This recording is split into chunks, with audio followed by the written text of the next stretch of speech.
Selamat datang di channel video pembelajaran daring, channel yang berisi video yang mengupas tentang pembelajaran berbagai ilmu pengetahuan terkini.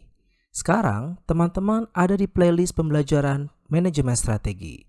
Hari ini, saya akan menyampaikan sedikit materi tentang analisis internal.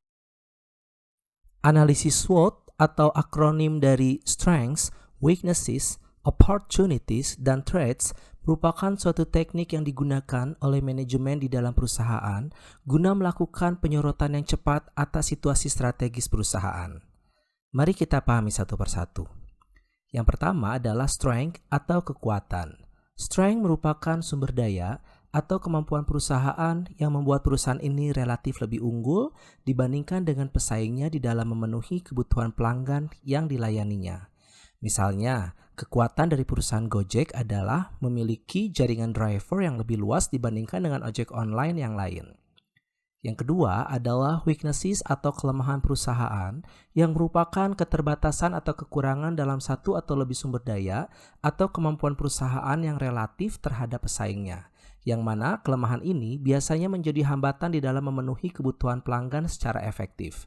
Misalnya, kartu Telkomsel memiliki tarif relatif lebih mahal bila dibandingkan dengan operator lain, baik itu untuk layanan telepon ataupun jaringan internetnya. Peluang merupakan situasi yang menguntungkan dalam lingkungan suatu perusahaan. Contoh peluang adalah masih sedikitnya kompetitor di dalam suatu area tertentu, dapat memberikan kesempatan bagi perusahaan untuk memasarkan atau mempromosikan produknya di area tersebut. Yang terakhir adalah ancaman. Ancaman atau threats merupakan situasi yang tidak menguntungkan untuk organisasi yang bisa menghalangi organisasi dalam mencapai posisi yang diinginkan. Contoh dari ancaman adalah masuknya pesaing atau kompetitor baru, pertumbuhan pasar yang lamban karena masalah ekonomi, meningkatnya kekuatan tawar-menawar dari pembeli atau pemasok utama, adanya perubahan teknologi secara masif, dan direvisinya atau pembaharuan peraturan yang dapat menjadi penghalang bagi keberhasilan suatu organisasi. Gambar berikut mengilustrasikan bagaimana analisis SWOT dapat mengarahkan diskusi perencanaan manajerial menjadi pendekatan yang lebih terstruktur guna membantu analisis strategi di dalam suatu perusahaan. Tujuannya adalah untuk mengidentifikasi salah satu dari 4 pola unik di dalam memasangkan sumber daya internal perusahaan dengan situasi eksternal. Pada sel 1 menunjukkan situasi yang paling menguntungkan, di mana perusahaan menghadapi beberapa peluang lingkungan dan memiliki beragam kekuatan yang dapat mendukungnya dalam memanfaatkan peluang tersebut. Contohnya adalah mengenai strategi pengembangan pasar intensif yang dilakukan oleh Apple Computer dalam jasa musik online dan iPod yang merupakan kesesuaian yang menguntungkan antara keahlian teknis dan reputasi peluang bagi pertumbuhan pasar yang impresif ketika jutaan orang mencari cara yang nyaman dan sah untuk memperoleh, mengunduh, menyimpan, dan menggunakan pilihan musik mereka sendiri. Pada sel 2, suatu perusahaan yang telah mengidentifikasikan beberapa kekuatan inti menghadapi situasi lingkungan yang tidak menguntungkan. Di dalam situasi ini, organisasi harus mencari strategi untuk menggunakan sumber daya dan kompetensi yang kuat tersebut guna membangun peluang jangka panjang pada pasar produk yang lebih menjanjikan. Contohnya adalah IBM, perusahaan yang memproduksi mainframe, server, dan PC tingkat dunia yang dominan, telah mengembangkan banyak kekuatan pada pasar yang berkaitan dengan komputer dan perangkat lunak selama bertahun-tahun. Akan tetapi, IBM mendapatkan ancaman yang semakin meningkat, seperti komoditas produk, tekanan harga, dan inovasi yang semakin cepat. Pada akhirnya, IBM harus menjual bisnis PC perusahaan pada perusahaan Cina lalu berfokus pada kelanjutan pengembangan ISSC yang lebih dikenal sebagai IBM Global Services. Hal ini telah memungkinkan IBM membangun peluang jangka panjang pada pasar yang dihadapkan lebih menguntungkan dan bertumbuh pada dasawarsa yang mendatang. Pada sel 3, organisasi menghadapi peluang pasar yang mengesankan, namun terhambat oleh sumber daya internal yang lemah. Fokus dari strategi untuk perusahaan semacam itu adalah untuk menghilangkan kelemahan internal sehingga dapat lebih efektif di dalam mengejar peluang pasar. Contohnya adalah ketika Microsoft memiliki masalah besar dengan virus komputer. Untuk mengatasi masalah tersebut, Microsoft membeli beberapa perusahaan yang lebih kecil untuk mempercepat usahanya sendiri guna menciptakan perangkat lunak khusus yang dapat mendeteksi, menemukan, dan menghapus program jahat dan malware. Pada sel 4, organisasi menghadapi situasi yang paling tidak menguntungkan karena mereka menghadapi ancaman besar dari lingkungan yang disebabkan oleh posisi sumber daya yang lemah. Contohnya, perusahaan Texas Instruments atau TI merupakan produsen besar produk chip, kalkulator, peralatan militer elektronik yang posisinya semakin menurun dan hampir terlupakan pada 10 tahun lalu. Rich Templeton, seorang CEO dan presiden saat itu, menduduki jabatannya karena keberhasilannya dalam membantu menjalankan strategi TI untuk lebih fokus pada semikonduktor untuk pemrosesan sinyal. Kemudian, Templeton meyakinkan atasannya, Tom Ng Bose, untuk mendivestasikan sebagian besar produk dan bisnis TI yang telah digeluti selama bertahun-tahun guna membangun kembali teknologi semikonduktor intinya. Pada akhirnya, keputusan ini dapat menyegarkan kembali perusahaan dan mengubahnya menjadi salah satu pemain terbaik dalam industri semikonduktor dengan mempertahankan perusahaan tersebut pada chip jenis baru yang dikenal sebagai Digital Signal Processor. Gambar berikut mengilustrasikan bagaimana analisis SWOT dapat mengarahkan diskusi perencanaan manajerial menjadi pendekatan yang lebih terstruktur guna membantu analisis strategi di dalam suatu perusahaan. Tujuannya adalah untuk mengidentifikasi salah satu dari 4 pola unik di dalam memasangkan sumber daya internal perusahaan dengan situasi eksternal. Pada sel 1 menunjukkan situasi yang paling menguntungkan, di mana perusahaan menghadapi beberapa peluang lingkungan dan memiliki beragam kekuatan yang dapat mendukungnya dalam memanfaatkan peluang tersebut. Contohnya adalah mengenai strategi pengembangan pasar intensif yang dilakukan oleh Apple Computer dalam jasa musik online dan iPod yang merupakan kesesuaian yang menguntungkan antara keahlian teknis dan reputasi peluang bagi pertumbuhan pasar yang impresif ketika jutaan orang mencari cara yang nyaman dan sah untuk memperoleh, mengunduh, menyimpan, dan menggunakan pilihan musik mereka sendiri. Pada sel 2, suatu perusahaan yang telah mengidentifikasikan beberapa kekuatan inti menghadapi situasi lingkungan yang tidak menguntungkan. Di dalam situasi ini, organisasi harus mencari strategi untuk menggunakan sumber daya dan kompetensi yang kuat tersebut guna membangun peluang jangka panjang pada pasar produk yang lebih menjanjikan. Contohnya adalah IBM, perusahaan yang memproduksi mainframe, server, dan PC tingkat dunia yang dominan, telah mengembangkan banyak kekuatan pada pasar yang berkaitan dengan komputer dan perangkat lunak selama bertahun-tahun. Akan tetapi, IBM mendapatkan ancaman yang semakin meningkat, seperti komoditas produk, tekanan harga, dan inovasi yang semakin cepat. Pada akhirnya, IBM harus menjual bisnis PC perusahaan pada perusahaan Cina lalu berfokus pada kelanjutan pengembangan ISSC yang lebih dikenal sebagai IBM Global Services. Hal ini telah memungkinkan IBM membangun peluang jangka panjang pada pasar yang dihadapkan lebih menguntungkan dan bertumbuh pada dasawarsa yang mendatang. Pada sel 3, organisasi menghadapi peluang pasar yang mengesankan, namun terhambat oleh sumber daya internal yang lemah. Fokus dari strategi untuk perusahaan semacam itu adalah untuk menghilangkan kelemahan internal sehingga dapat lebih efektif di dalam mengejar peluang pasar. Contohnya adalah ketika Microsoft memiliki masalah besar dengan virus komputer. Untuk mengatasi masalah tersebut, Microsoft membeli beberapa perusahaan yang lebih kecil untuk mempercepat usahanya sendiri guna menciptakan perangkat lunak khusus yang dapat mendeteksi, menemukan, dan menghapus program jahat dan malware. Pada sel 4, organisasi menghadapi situasi yang paling tidak menguntungkan karena mereka menghadapi ancaman besar dari lingkungan yang disebabkan oleh posisi sumber daya yang lemah. Contohnya, perusahaan Texas Instruments atau TI merupakan produsen besar produk chip, kalkulator, peralatan militer elektronik yang posisinya semakin menurun dan hampir terlupakan pada 10 tahun lalu. Rich Templeton, seorang CEO dan presiden saat itu, menduduki jabatannya karena keberhasilannya dalam membantu menjalankan strategi TI untuk lebih fokus pada semikonduktor untuk pemrosesan sinyal.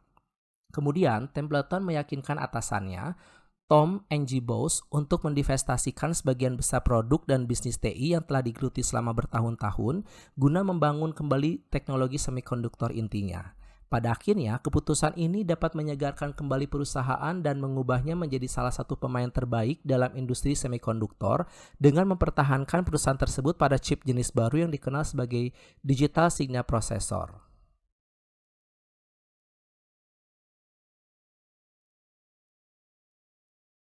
Analisis SWOT merupakan kerangka pilihan bagi banyak manajer selama periode waktu yang panjang karena kesederhanaannya dan kemampuannya untuk menggambarkan esensi dari formulasi strategi yang baik. Namun, analisis SWOT merupakan pendekatan konseptual yang luas, sehingga rentan terhadap beberapa kelemahan utama. Berikut disampaikan poin-poin utama dari keterbatasan penggunaan analisis ini. Istilah rantai nilai menggambarkan cara untuk memandang suatu perusahaan sebagai rantai aktivitas yang mengubah input menjadi output yang bernilai bagi pelanggan. Nilai bagi pelanggan berasal dari 3 sumber dasar, yakni aktivitas yang membedakan produk, aktivitas yang menurunkan biaya produk, dan aktivitas yang dapat segera memenuhi kebutuhan pelanggan. Sementara itu, analisis rantai nilai atau value chain analysis berupaya memahami bagaimana suatu bisnis menciptakan nilai bagi pelanggan dengan memeriksa kontribusi dari aktivitas yang berbeda dalam bisnis terhadap nilai tersebut. Analisis rantai nilai membagi bisnis menjadi kelompok aktivitas yang terjadi di dalam bisnis tersebut yang diawali dengan input yang diterima oleh perusahaan dan berakhir dengan produk atau jasa perusahaan dan layanan purna jual bagi pelanggan. Analisis ini memungkinkan manajer untuk dapat mengidentifikasi secara lebih baik keunggulan kompetitif perusahaan dengan melihat perusahaan sebagai suatu proses atau rantai aktivitas yang betul-betul terjadi di dalam bisnis dan tidak hanya memandangnya berdasarkan pada garis yang membagi organisasi atau protokol akuntansi hit stories. Tampilan berikut memperlihatkan kerangka rantai nilai secara umum. Kerangka ini membagi aktivitas di dalam perusahaan menjadi 2 kategori umum, yaitu aktivitas utama dan aktivitas pendukung. Aktivitas utama atau aktivitas primer merupakan aktivitas di dalam perusahaan yang melibatkan pembentukan fisik produk, pemasaran, dan pengantaran kepada pembeli serta layanan purna jual. Sementara itu, aktivitas pendukung atau aktivitas sekunder merupakan aktivitas di dalam perusahaan yang membantu perusahaan secara keseluruhan melalui penyediaan infrastruktur atau input yang memungkinkan aktivitas primer untuk berjalan secara berkesinambungan. Rantai nilai mencakup margin laba karena markup di atas biaya perusahaan untuk menyediakan aktivitas bernilai tambah umumnya merupakan bagian dari harga yang dibayar oleh pembeli dengan menciptakan nilai yang melampaui biaya untuk menghasilkan imbalan atas upaya tersebut. Dibutuhkan penilaian pribadi untuk setiap perusahaan dan industri yang berbeda. Karena apa yang dipandang sebagai aktivitas pendukung oleh suatu perusahaan mungkin saja merupakan aktivitas primer bagi perusahaan atau industri lainnya. Contohnya, operasi komputer biasanya dianggap sebagai pendukung infrastruktur, namun dapat dianggap sebagai aktivitas primer di perusahaan pembuatan aplikasi atau software berbasis desktop atau Android, penerbangan, dan perbankan. Tampilan berikut memperlihatkan kerangka rantai nilai secara umum. Kerangka ini membagi aktivitas di dalam perusahaan menjadi 2 kategori umum, yaitu aktivitas utama dan aktivitas pendukung. Aktivitas utama atau aktivitas primer merupakan aktivitas di dalam perusahaan yang melibatkan pembentukan fisik produk, pemasaran, dan pengantaran kepada pembeli serta layanan purna jual. Sementara itu, aktivitas pendukung atau aktivitas sekunder merupakan aktivitas di dalam perusahaan yang membantu perusahaan secara keseluruhan melalui penyediaan infrastruktur atau input yang memungkinkan aktivitas primer untuk berjalan secara berkesinambungan. Rantai nilai mencakup margin laba karena markup di atas biaya perusahaan untuk menyediakan aktivitas bernilai tambah umumnya merupakan bagian dari harga yang dibayar oleh pembeli dengan menciptakan nilai yang melampaui biaya untuk menghasilkan imbalan atas upaya tersebut. Dibutuhkan penilaian pribadi untuk setiap perusahaan dan industri yang berbeda. Karena apa yang dipandang sebagai aktivitas pendukung oleh suatu perusahaan mungkin saja merupakan aktivitas primer bagi perusahaan atau industri lainnya. Contohnya, operasi komputer biasanya dianggap sebagai pendukung infrastruktur, namun dapat dianggap sebagai aktivitas primer di perusahaan pembuatan aplikasi atau software berbasis desktop atau Android, penerbangan, dan perbankan.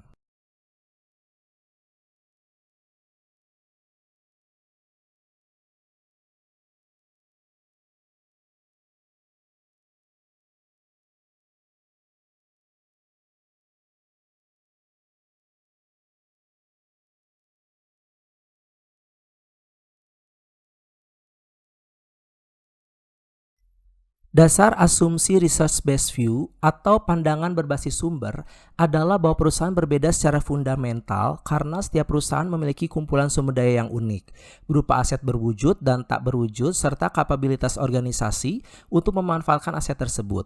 Tiap perusahaan mengembangkan kompetensi dari sumber daya ini dan ketika telah dikembangkan dengan baik, kompetensi ini menjadi sumber keunggulan kompetitif perusahaan. Sebagai contoh, perusahaan Toyota berkompetisi dengan Ford. Para analis saham yang memperhatikan kedua perusahaan tersebut seringkali menyimpulkan bahwa Toyota adalah pemenangnya. Mereka mengutip keunggulan Toyota dalam hal aset berwujud seperti gudang, fasilitas pembotolan, komputerisasi, kas, dan sebagainya, serta aset tak berwujud seperti reputasi, merek, budaya, persaingan yang ketat, sistem bisnis global, dan seterusnya. Selain itu, mereka juga menyatakan bahwa Toyota lebih unggul dari Ford dalam beberapa kapabilitas untuk menggunakan aset ini secara efektif, seperti mengelola distribusi secara global, mengelola hubungan dengan waralaba pembotolan, dan kecepatan pengambilan keputusan untuk memanfaatkan perubahan kondisi global. Kombinasi dari kapabilitas dan aset, sebagaimana disimpulkan oleh sebagian besar analis, menciptakan beberapa kompetensi yang memberikan kepada Toyota keunggulan kompetitif utama terhadap Ford yang sifatnya tahan lama dan tidak mudah ditiru. Para peneliti dan eksekutif melakukan pemeringkatan strategi dari bisnis mereka yang memusatkan perhatiannya pada ide mengenai kompetensi inti. Kompetensi inti yang berbeda dari pesaing merupakan kompetensi unik atau disebut juga sebagai distinctive competencies.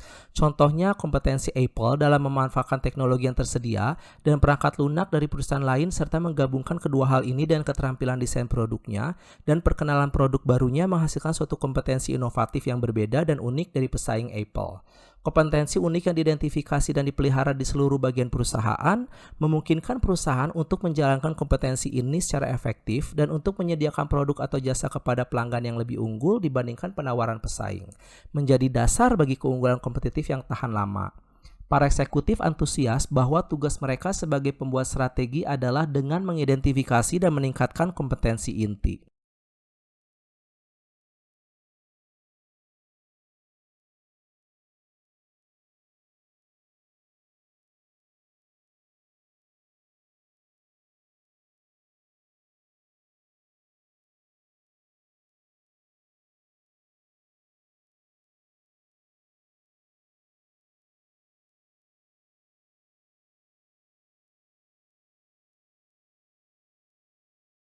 Seorang manajer memerlukan standar yang objektif untuk digunakan ketika menilai sumber daya dan aktivitas penghasil nilai internal.